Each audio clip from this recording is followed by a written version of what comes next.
एक बार फिर से आप सभी का बहुत बहुत स्वागत है दैनिक छत्तीसगढ़ चैनल पर, जहां हम आपके लिए रोजाना लेकर आते हैं छत्तीसगढ़ के प्रादेशिक समाचार। छत्तीसगढ़ की रोजाना महत्वपूर्ण बड़ी खबरों को जानने के लिए इस चैनल को सब्सक्राइब करना बिल्कुल मत भूलेगा।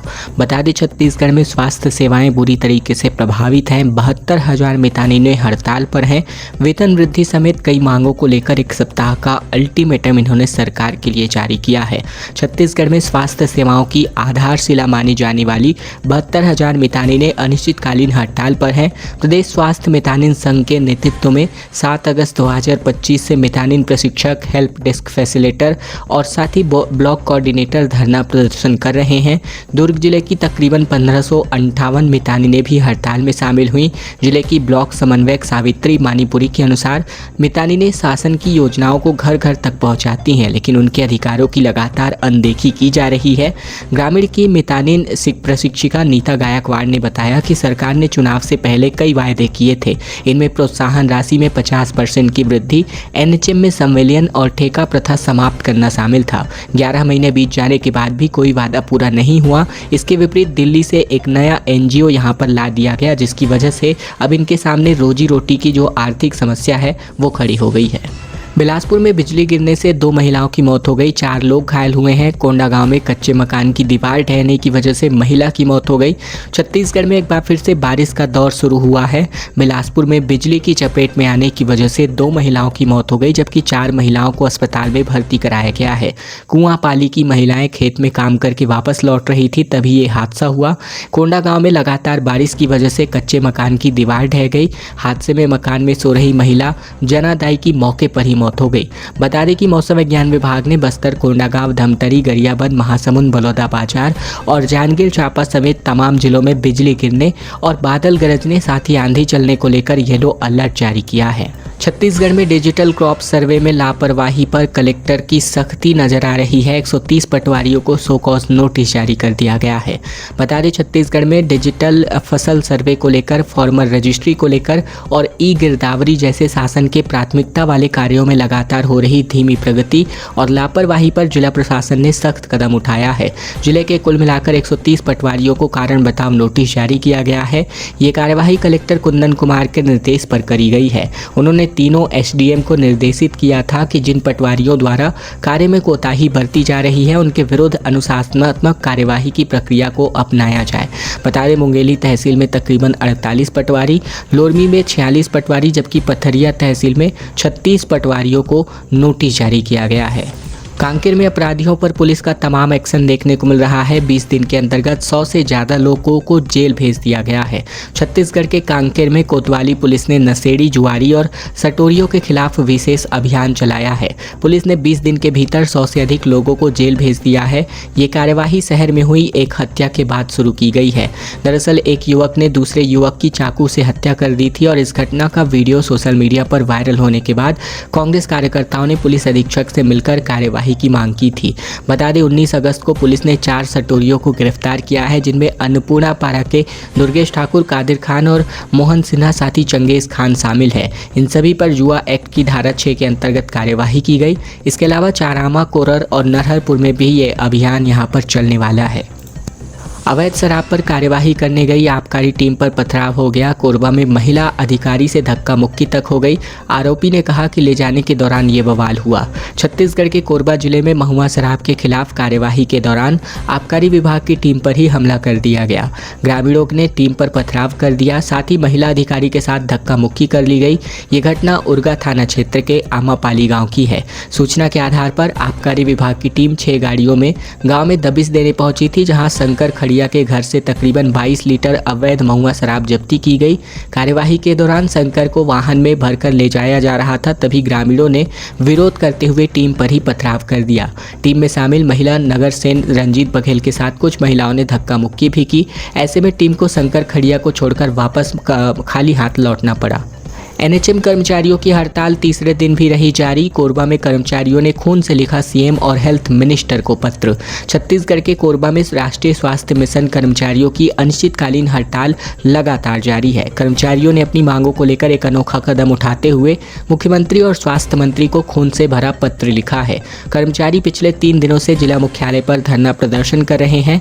इनकी प्रमुख मांगों में नियमितीकरण, वेतन विसंगति को दूर करना और संविदा कर्मचारियों को स्थायी कर्मचारियों के समान सुविधाएं देना शामिल है। एनएचएम यूनियन संघ के कोषाध्यक्ष अनिल शर्मा ने बताया कि कर्मचारियों ने कोरोना महामारी के दौरान अपनी जान की परवाह किए बिना काम किया।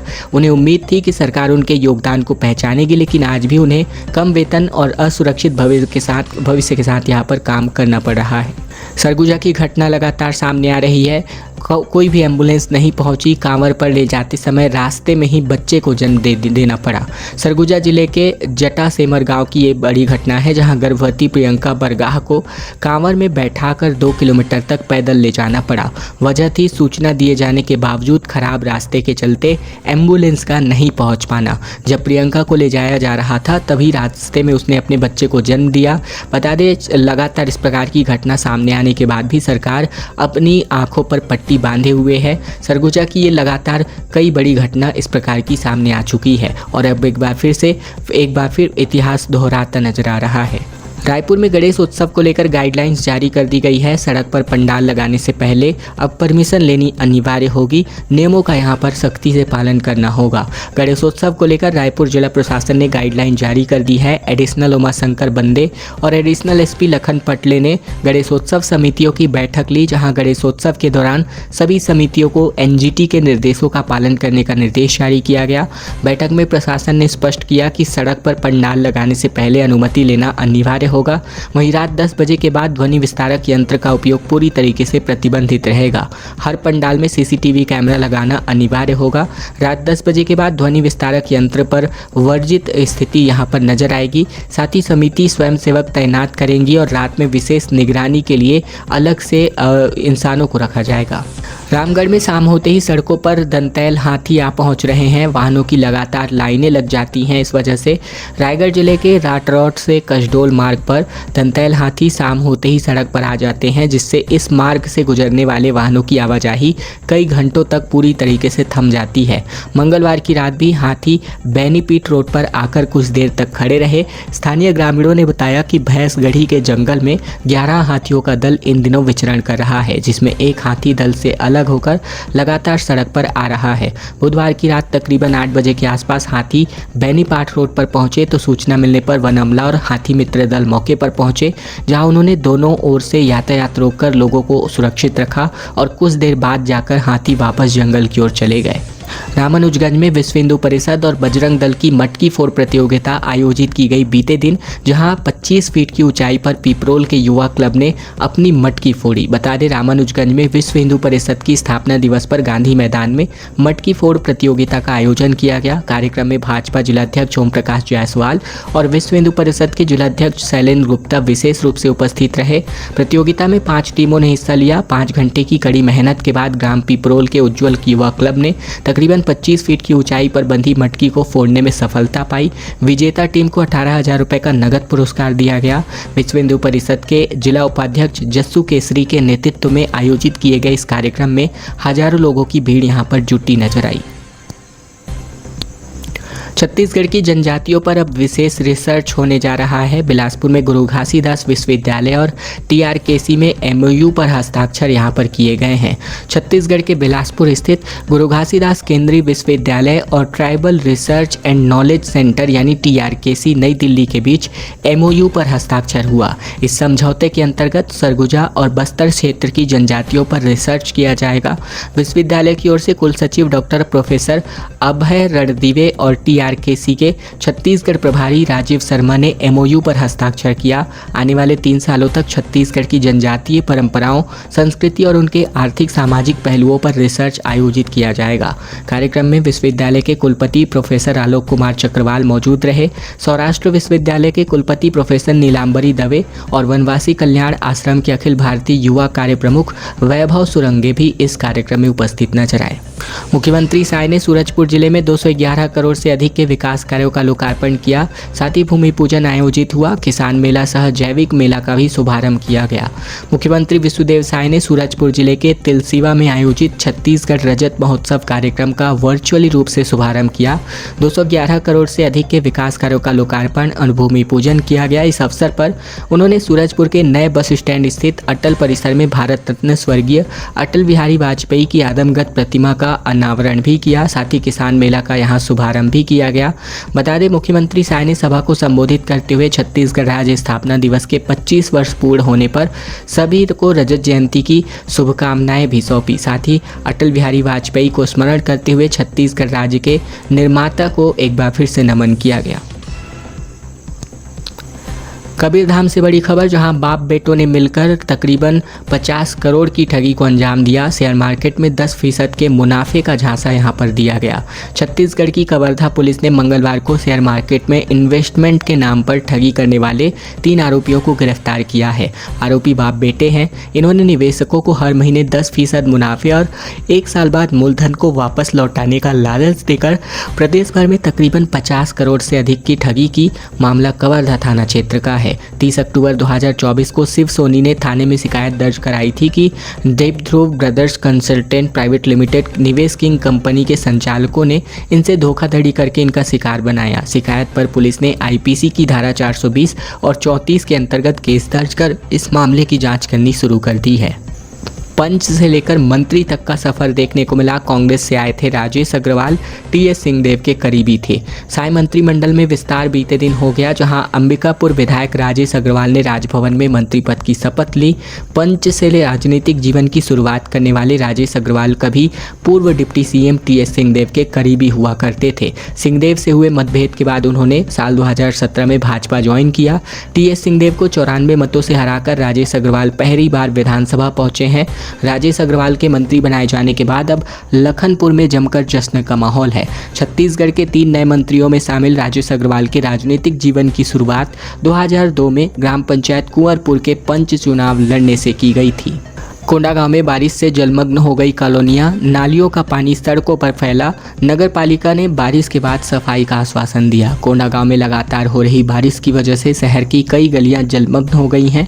पॉस कॉलोनी और आरईएस कॉलोनी जैसे प्रमुख बस्तियों में घरों के सामने पानी भर गया है। नालियों का गंदा पानी बारिश के पानी के साथ सड़कों पर फैल चुका है। स्थानीय निवासियों के अनुसार नालियों की समय पर सफाई नहीं होने से स्थिति बिगड़ चुकी है। जगह जगह गंदगी और कीचड़ जमा होने की वजह से लोगों का आवागमन प्रभावित हुआ है। बच्चों और बुजुर्गों को घर से बाहर निकलने में परेशानी हो रही है। नागरिकों ने नगर पालिका से नालियों की तत्काल सफाई और पानी की निकासी की मांग की है। इनका कहना है कि समय रहते व्यवस्था नहीं की गई तो बीमारियों का खतरा बढ़ जाएगा। बिलासपुर में एनएचएम कर्मचारियों की हड़ताल जारी है। तीसरे दिन सरकार को सद्बुद्धि देने के लिए प्रदर्शनकारियों ने हवन और यज्ञ का आयोजन किया। आंदोलन को और तेज करने की चेतावनी देते हुए छत्तीसगढ़ में राष्ट्रीय स्वास्थ्य मिशन कर्मचारी अपनी 10 सूत्री मांगों को लेकर अनिश्चितकालीन हड़ताल पर हैं। आंदोलन के तीसरे दिन बिलासपुर में कर्मचारियों ने सरकार को सद्बुद्धि देने के लिए हवन यज्ञ आयोजित किया। मंत्रोच्चारण और अग्निहोत्र के बीच कर्मचारियों ने अपनी व्यथा व्यक्त करते हुए सरकार से मांगों को पूरा करने की मांग की। कर्मचारियों का कहना है कि वे पिछले 10-20 वर्षों से संविदा पर कार्यरत हैं, लेकिन अभी तक नियमित नहीं किए गए हैं। उन्होंने समान कार्य के लिए समान वेतन, सेवा शर्तों का निर्धारण, स्थानांतरण नीति और सामाजिक सुरक्षा जैसी मूलभूत मांगों को लेकर अपनी आवाज़ उठाई। स्वास्थ्य विभाग के साथ एमओयू पर हस्ताक्षर हुआ। अंबिकापुर में सुपर स्पेशलिटी अस्पताल, जबकि धर्मजयगढ़ में 100 बेड का अस्पताल यहां निर्मित होने जा रहा है। अजीम प्रेमजी फाउंडेशन अंबिकापुर में 200-300 बेड का सुपर स्पेशलिटी अस्पताल बनाने जा रहा है। इसके अलावा धर्मजयगढ़ में भी फाउंडेशन 100 बेड के अस्पताल का निर्माण करेगा, जिसमें 80% मरीजों का निःशुल्क इलाज होगा। इसके लिए मंगलवार को महानदी भवन में मुख्यमंत्री विष्णुदेव साय की मौजूदगी में स्वास्थ्य विभाग के साथ एमओयू पर हस्ताक्षर हुआ। इस मौके पर मुख्यमंत्री साय ने कहा कि प्रदेश में शिक्षा और स्वास्थ्य सुविधाओं के लिए उन्नयन के लिए सरकार प्रतिबद्ध है। इस दिशा में सरकार द्वारा लगातार प्रयास किया जा रहा है। कॉरपोरेट सामाजिक उत्तरदायित्व के तहत निजी क्षेत्र की सहभागिता से प्रयासों को गति मिलेगी।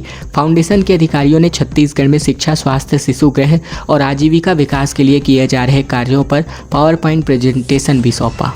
बस्तर से बड़ी खबर, 55 लाख रुपए के 29 इनामी नक्सली मुख्यधारा में वापस लौटे। नारायणपुर में 8 नक्सलियों ने सरेंडर किया, जिसमें डॉक्टर भी शामिल है। छत्तीसगढ़ के नारायणपुर जिले में बुधवार को 8 नक्सलियों ने सरेंडर किया, जिसमें 6 पुरुष और 2 महिला नक्सली शामिल हैं। सभी पर कुल मिलाकर 30 लाख रुपए का इनाम था। इसके अलावा दंतेवाड़ा में भी 21 माओवादियों ने सरेंडर किया है। 21 में से 13 नक्सलियों पर कुल मिलाकर 25,50,000 रुपए का इनाम घोषित था।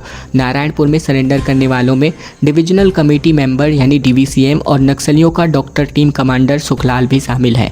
इसी के साथ ही कंपनी नंबर 1 के सदस्य हिमांशु ने भी सरेंडर किया है। दोनों काफ़ी लंबे समय से अबूझमाड़ के कुतुल इलाके में एक्टिव थे। सुखलाल पर 8 लाख रुपए का इनाम यहां पर घोषित था। खबरों का सिलसिला बस यही तक का था। अगर आपको यह वीडियो पसंद आया तो वीडियो को एक छोटा सा लाइक कर दीजिएगा। चैनल पर नए हैं तो चैनल को जरूर से सब्सक्राइब कर लीजिएगा, ताकि छत्तीसगढ़ की रोजाना महत्वपूर्ण बड़ी खबरें बिना किसी रुकावट के हम आप तक पहुंचा सकें। तो इस चैनल को सब्सक्राइब करने का छोटा सा काम आप लोगों को जरूर से कर लेना है।